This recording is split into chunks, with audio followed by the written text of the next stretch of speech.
Hey fellow gamers, welcome to Gaming Basics, your one-stop solution for mastering the essentials. Let's dive in and level up together. In this video, I'm going to show you how to send stickers on Monopoly Go. To do so, first need to launch your game on your device. Once you've launched your game, go to the album tab on the bottom right side of your screen, like so. And now go to the sticker you want to send. For example, I want to send this sticker called Mexico Lindo. As you can see, I have 5 of those. You can only send stickers if you have multiple of those in your collection. So as you can see, I have 5 of these, so I can send it to a friend. All you need to do is click on the sticker first, and then you'll see an option called Send to Friend. Click on it.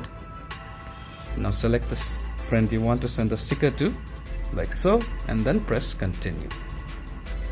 Now press Send. As you can see, the sticker is sent to my friend.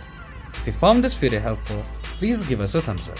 And if you have any questions for us, please feel free to mention us in the comment section down below.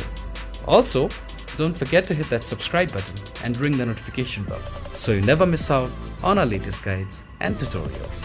This has been your host Ace. Happy